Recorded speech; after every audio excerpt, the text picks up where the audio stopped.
Selamat berjumpa kembali rekan-rekan mahasiswa dalam mata kuliah Manajemen Periklanan. Pada pertemuan kedua, kita akan membahas tentang manajemen dalam bisnis periklanan. Baiklah, kita mulai dengan melihat definisi manajemen periklanan.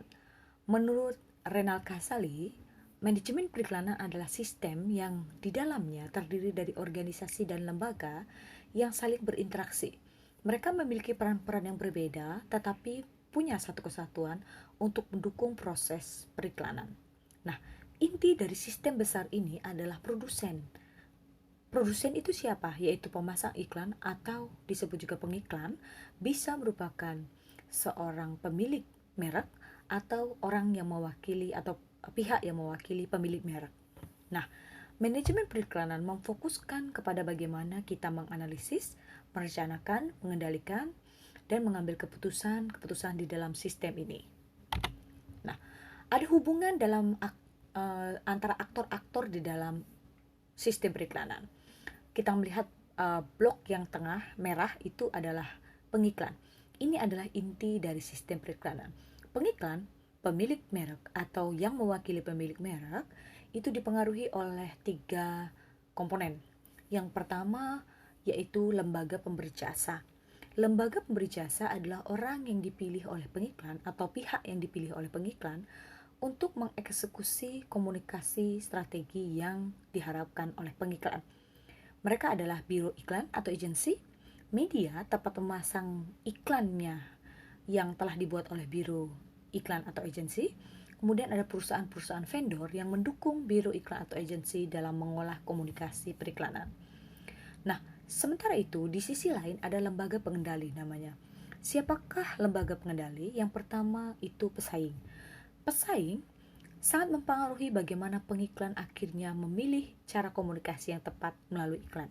Artinya gerak-gerik pesaing, pola beriklan pesaing akan mempengaruhi pengiklan untuk menentukan bagaimana posisi produknya nantinya di dalam persaingan pasar. Kemudian ada pemerintah.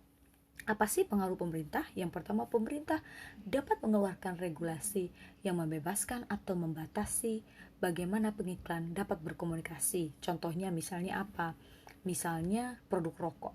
Produk rokok dibatasi oleh pemerintah, misalnya hanya boleh tayang di televisi setelah jam 9. Atau pada saat penayangan billboard atau print ad harus memberikan peringatan pemakaian produk dan tidak memperbolehkan adanya gambar orang untuk merokok.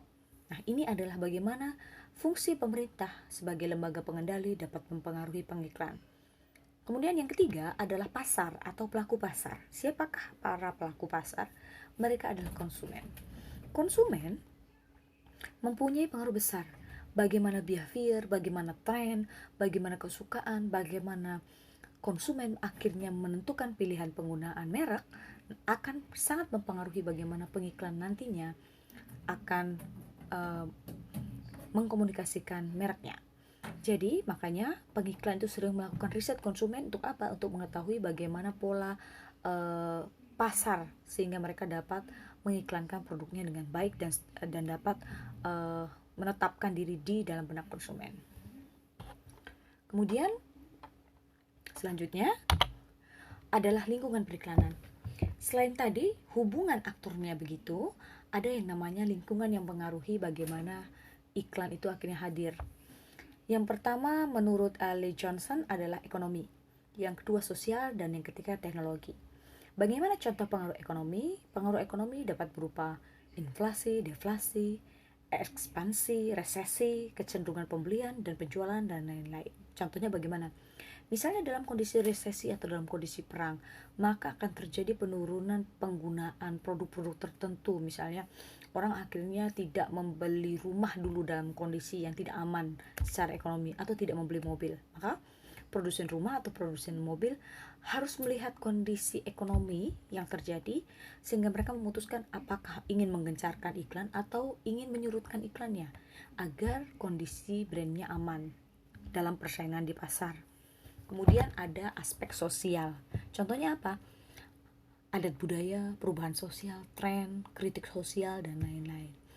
Misalnya apa? Misalnya iklan-iklan yang ditayangkan di Indonesia tentunya harus memperhatikan situasi dan kondisi adat dan budaya di Indonesia. ini tidak bisa disamakan dengan iklan yang ditayangkan di luar negeri.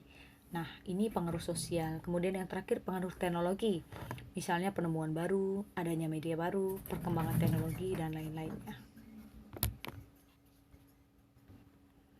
Misalnya pada waktu dulu belum adanya internet, maka iklan-iklan dipasang di media-media yang konvensional seperti TV, radio, surat kabar, dan lain-lain. Sekarang dengan kehadiran media-media online, maka banyak sekali jenis-jenis dan model iklan online baru yang hadir sesuai dengan perkembangan teknologi periklanan. Di slide selanjutnya ada gambaran relasi dunia periklanan. Lihat di dalam kotak yang dalam itu ada pengiklan yang memberikan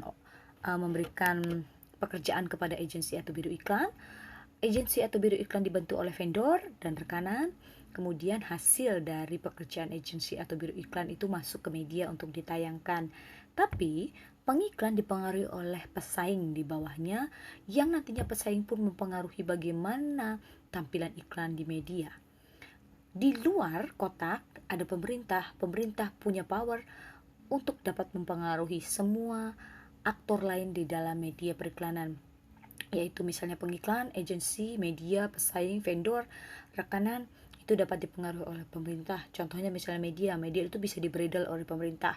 Pesaing itu bisa diberikan sanksi oleh pemerintah. Agensi atau biro iklan juga bisa mendapatkan sanksi dari pemerintah bila melaksanakan kegiatan atau pekerjaan tidak sesuai dengan regulasi dari pemerintah. Selanjutnya kita masuk kepada pembahasan di bagian masing-masing aktor di dalam dunia periklanan. Yang pertama, pengiklan. Pengiklan adalah pihak yang memiliki merek, merupakan inti dari sistem manajemen periklanan. Pengiklan di dunia periklanan sering disebut klien.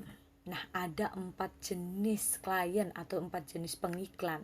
Yang pertama adalah produk barang. Misalnya kalau Anda berjualan air kemasan mineral, maka itu adalah produk barang. Kemudian ada produk jasa, misalnya perbankan.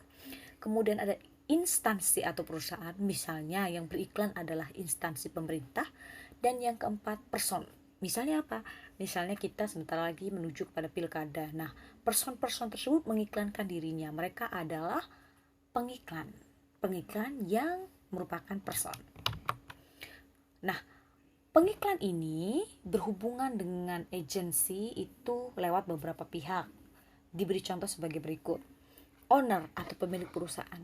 Apabila bagian yang mengurusi promosi itu masih owner, apabila Anda perusahaan iklan dan Anda pergi ke tempat